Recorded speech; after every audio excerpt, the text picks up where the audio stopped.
ঘাটালের তৃণমূল সাংসদ দেবের 3টে সরকারি কমিটির থেকে ইস্তফা দেওয়া নিয়ে দলের শীর্ষস্তরের নেতানেত্রীরা কেউ তেমন মুখ খুললেন না। রবিবার 4 ফেব্রুয়ারি এই নিয়ে কিন্তু মুখ খুলেছেন রাজ্যের মন্ত্রী শশী পাঁজা। তাকে এই নিয়ে প্রশ্ন করা হলে তিনি জানান যে বিষয়টা তাঁর জানা নেই, হয়তো সময় দিতে পারছেন না, সেই জন্য ইস্তফা দিয়েছেন। তিনি সরকারি কমিটি থেকে ইস্তফার পরে রাজনৈতিক মহলে জল্পনা তুঙ্গে যে তাহলে কি লোকসভা ভোটের আগে বিজেপিতে যোগ দিচ্ছেন দেব। এই বিষয়ে মন্ত্রী শশী পাঁজাকে প্রশ্ন করা হলে তিনি জানান, যদির ওপর ভিত্তি করে কিছু বলা উচিত নয়, কিন্তু যদি এটা হয় বাংলার মানুষের সঙ্গে অন্যায় হবে।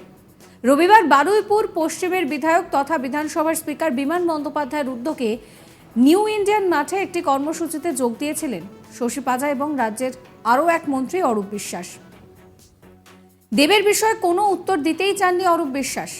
বিমানবাবুও জানান যে তার এই বিষয়ে কিছুই জানায়নি, একমাত্র মন্তব্য করেছেন শশী পাঁজা।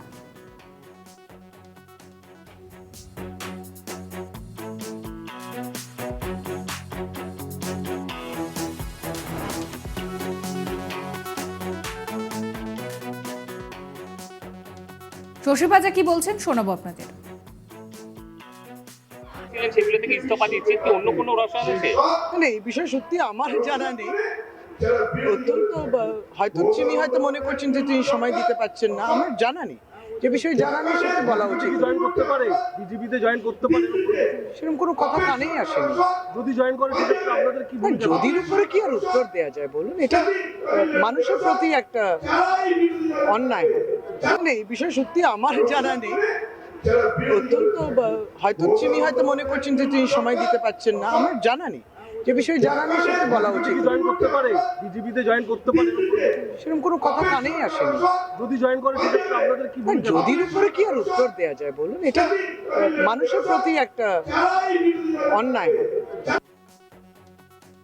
2014 সালের লোকসভা ভোটে ঘাটালের বাংলার সিনেমার সুপারস্টার দেবকে প্রার্থী করে চমক দিয়েছিলেন মমতা বন্দ্যোপাধ্যায়। প্রথমবার ভোটে দাঁড়িয়ে বামফ্রন্টের সিপিআই প্রার্থী সন্তোষ রানাকে পরাজিত করেছিলেন দেব। 2019 সালে প্রাক্তন আইপিএস তথা বিজেপি প্রার্থী ভারতী ঘোষকে হারিয়ে দ্বিতীয়বার জয়ী হন তিনি। কিন্তু ঘাটাল থেকে মাঝে মধ্যেই দেবের সঙ্গে জেলা নেতৃত্বের বিবাদের খবরও সামনে আসে। তাই এইবার লোকসভা নির্বাচনের আগেই ফের নির্বাচনে না দাঁড়ানোর ইচ্ছেও প্রকাশ করেছিলেন তিনি। কিন্তু মমতা বন্দ্যোপাধ্যায় বৈঠকে তার পাশে দাঁড়িয়ে যেভাবে বিরোধী গোষ্ঠীর নেতাদের প্রশ্নের মুখে ফেলেছিলেন, তাতে করে ঘাটাল লোকসভায় তৃণমূলের প্রার্থী ফের দেবকেই করা হওয়ার একটা সম্ভাবনাও তৈরি হয়েছিল। কিন্তু ঘাটাল হাসপাতালের রোগী কল্যাণ সমিতির চেয়ারম্যানের পদ থেকে দেবের এইভাবে ইস্তফায় জল্পনা কিন্তু আরও বাড়ছে। শনিবার একটি নয় দুটি নয় একসঙ্গে 3টি সরকারি কমিটির পদ থেকে ইস্তফা দিয়েছেন দেব। এরপরেই রাজনৈতিক মহলে জল্পনা তৈরি হয়েছে। এই বিষয়ে মুখ খুলেছেন রাজ্য সভাপতি সুকান্ত মজুমদার। দেবের ভূয়সী প্রশংসা করার সঙ্গে সঙ্গে তিনি বলছেন যে অসৎ সঙ্গ থেকে দেবের দূরে থাকা উচিত। রবিবার 4 ফেব্রুয়ারি মালদহে সুকান্ত মজুমদার বলেন যে গরু ও কয়লা পাচারের টাকা দেবের ফিল্মে লগ্নি হয়েছিল বলে তাকে কেন্দ্রীয় সংস্থার তরফে ডেকে পাঠানো হয়েছিল। তখন যা বলেছিলাম আবারও তাইই বলবো যে সৎসঙ্গে স্বর্গবাস আর অসৎ সঙ্গে নরকবাস। দেব ভালো ছেলে, কথাবার্তাও ভালো, লোকসভায় আমার সঙ্গে কথা হয়। আমি তাকে শুধু এতটুকুই বলবো যে অসৎ সঙ্গ ত্যাগ করা উচিত, তাহলে নরকবাসের চান্সটা কিছুটা কমবে। স্বর্গবাস হবে কিনা জানি না, অন্তত নরকবাসের সম্ভাবনাটা অতটা থাকবে না। দেবের সঙ্গে কথা বলে আমি এইটুকু বুঝেছি যে আগামী দিনে ভোটে দাঁড়ানোর তার কোনো ইচ্ছেই নেই, কোনো দিন তার দাঁড়ানোর ইচ্ছে ছিলও না। আপনারা দেখেছেন যে ববি হাকিমের একটা ভিডিও লিক হয়েছিল, যেখানে ববি হাকিম বলেছিলেন যে দেবকে নাকি জোর করে দাঁড় করিয়েছিলেন মুখ্যমন্ত্রী মমতা বন্দ্যোপাধ্যায়। এবারও মুখ্যমন্ত্রী তাকে ভোটে লড়ার জন্য চাপ দিচ্ছেন, কিন্তু তার ইচ্ছে নেই বলেই তিনি ভোটে দাঁড়াচ্ছেন না। কি বলছেন বিজেপির রাজ্য সভাপতি সুকান্ত মজুমদার, শুনুন। দেখুন, আপনারা কয়েক মাস আগে নিশ্চয়ই মনে আছে এই দেবের ফিল্মে, সিনেমাতে গরু পাচার এবং কয়লা পাচারের টাকা লগ্নি হয়েছে বলে দেবকে ডেকে পাঠানো হয়েছিল কেন্দ্রীয় তদন্তকারী সংস্থার পক্ষ থেকে। তখন যে কথাটি আমি বলেছিলাম সেই কথাটি আবার রিপিট করছি, সৎসঙ্গে স্বর্গবাস, অসৎ সঙ্গে নরকবাস। দেব ভালো ছিলেন, কথাবার্তাও ভালো, লোকসভাতে আমার সাথে দেখা হলে কথাবার্তা হয়। এবং বাংলার এই মুহূর্তে যারা ফিল্ম ইন্ডাস্ট্রিতে অন্যতম সেরা হিরো বা যাই বলুন না কেন সুপারস্টার, তাদের মধ্যে এক।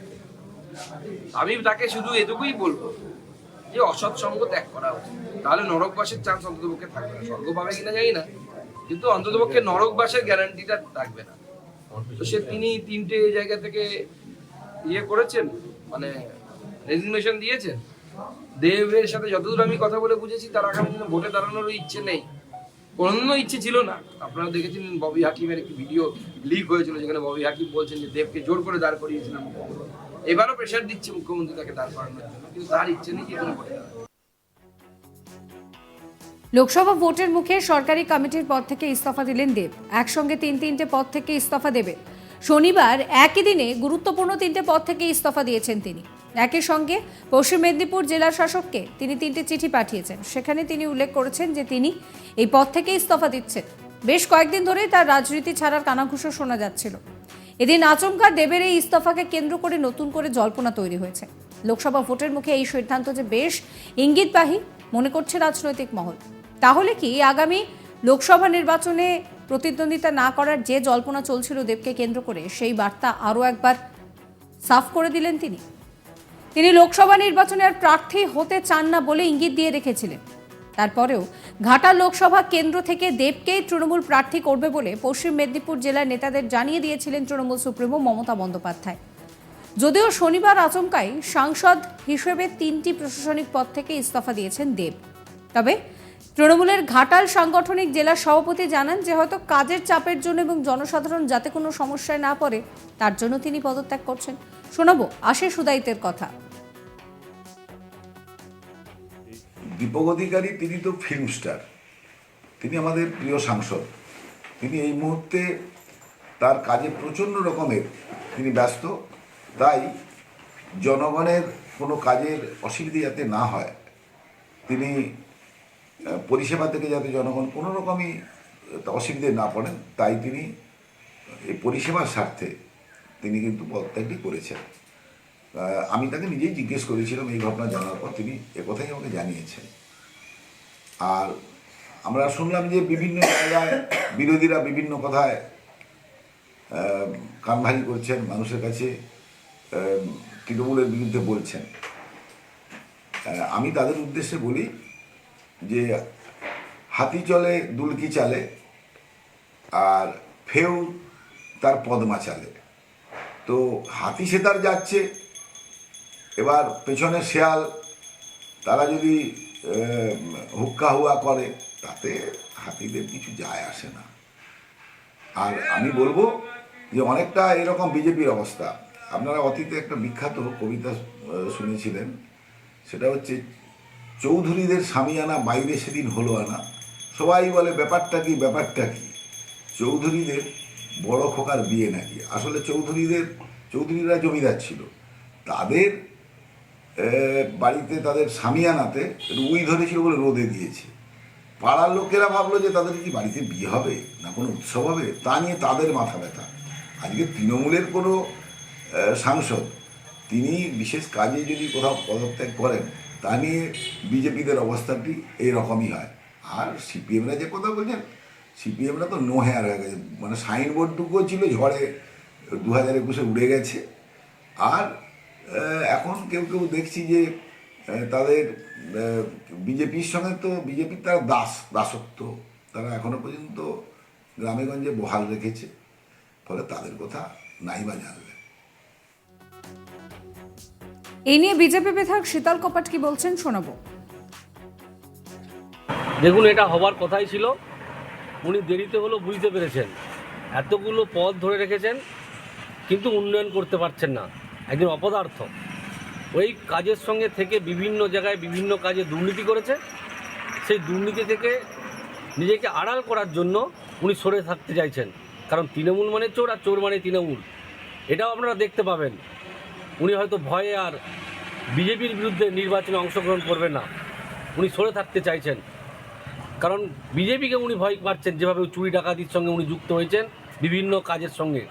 তো সে জায়গায় মানুষ ওনাকে যোগ্য উত্তর দেবে। উনি যে 10টা বছর এই পদগুলোকে ধরে বসেছিলেন, উন্নয়ন করেনি, উন্নয়ন থেকে মানুষকে দূরে রেখেছেন, সে জায়গায় আমরা মনে করি একজন অপদার্থ সাংসদের এর থেকে আর ভালো কিছু হতে পারে না। তো চিন্তার কোনো কারণ নেই। আগামী দিন মানুষ ওনাকে যোগ্য উত্তর দেবে, সেই সময় আর বেশি দূরে নেই। অর্থাৎ সব মিলিয়ে যেটা বোঝা যাচ্ছে যে দেবের এই জল্পনা, দেবের এই ইস্তফাকে কেন্দ্র করে জল্পনা বাড়ছে। সমস্ত খবরের আপডেটের জন্য সাবস্ক্রাইব করবেন আজ তাক বাংলার ইউটিউব চ্যানেলকে, ফলো করতে ভুলবেন না আজ তাক বাংলার হোয়াটসঅ্যাপ চ্যানেল।